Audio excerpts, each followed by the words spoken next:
Dun lang po sa reconciliation na nabanggit ni Pangulong Bongbong Marcos sa kanyang podcast.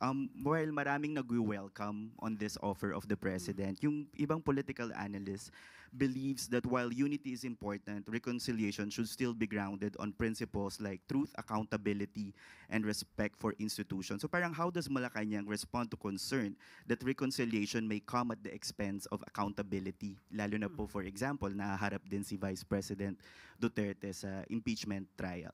Tandaan po natin, wag po tayo mag-focus na sinasabing open for reconciliation para lamang sa mga Duterte.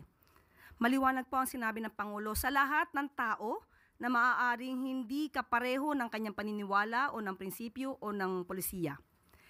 Mas maganda kung lahat ng tao ay makakasundo niya para po sa taumbayan, para magkaroon na po ng tuloy-tuloy na pagtatrabaho para sa bansa. So wag nating isentro ang open for reconciliation sa mga Duterte.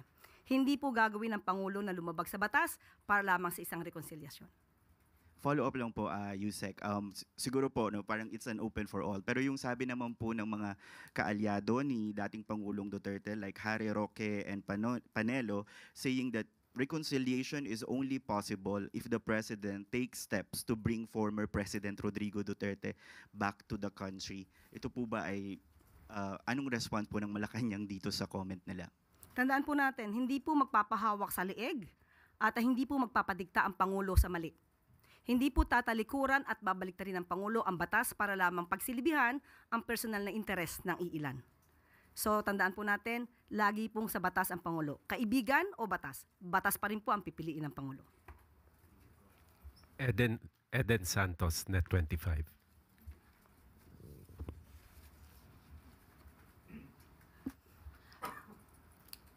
Gaya din po na nabanggit nila, Yusek, good morning po.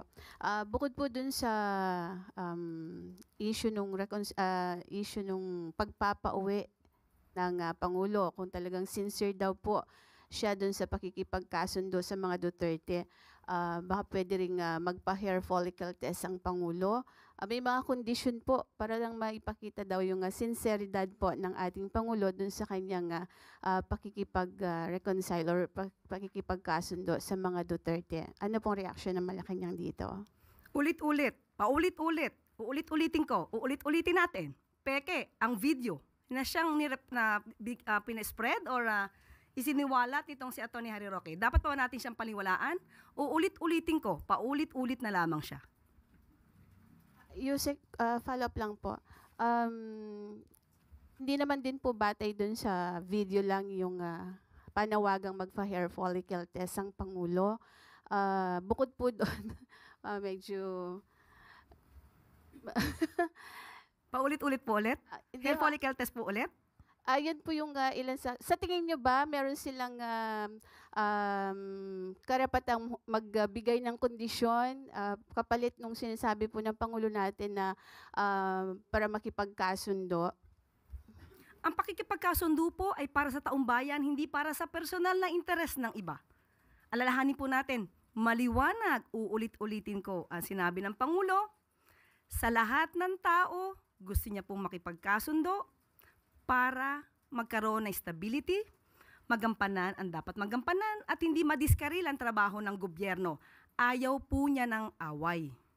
So ang awayan na to, ang siya nagpapabagal sa trabaho ng gobyerno dahil puro paninira. Puro fake news na natatanggap ng Pangulo. So ang pakikipagkasundo sa lahat, hindi lamang para sa mga Duterte, ay tama lang po na gawain ng Pangulo bilang ama ng bansa. Magsasakripisyo na siya kahit siya na po yung sinisiraan, kahit siya na po yung binibigyan na maling kwento at binibigyan at ginagawa ng peke na video. Yan po ang dapat na gawin talaga ng isang ama ng bansa. Salamat po. Follow up, Ivan Mayrina, GMA Integrated News.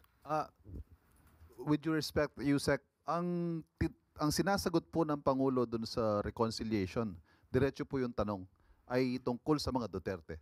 He was responding to a question specifically reconciliation with the Dutertes.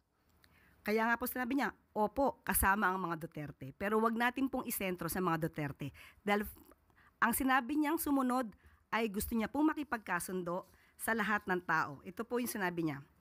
Ayaw ko ng gulo, gusto kong makasundo ang lahat ng tao, mas maganda. So, kung isa pong parte ang pakikipagkasundo sa mga Duterte, maganda po yun. At ang malinaw po, the offer of reconciliation should not come with any conditions. Yun po ang gusto nating sabihin. Opo, ito naman para sa taong bayan at para sa bansa. Salamat po. Another follow-up, Pierre Pastor, bilyonaryo. Hi, Yusek. Dun sa reconciliation and ayaw ng politika, clarify lang po, hindi po ba ipapakita ng Pangulo na hahabulin niya o pananagutin kung nagkasalaman? Nagsisimula... Yes. Okay, Kasi go. medyo meron pong na makikipagbati ba at may ayaw ng politika kung talaga namang nagkasala. Dapat po ba, hindi po ba dapat ipakita ng Pangulo na hahabulin niya ang mga nagkasala? Nung sinabi at tinanong siya kung open siya for reconciliation, wala pong nabanggit na hindi niya ipapatupad ng batas. Wala pong nabanggit na magpapatawad siya kung may nagkasala.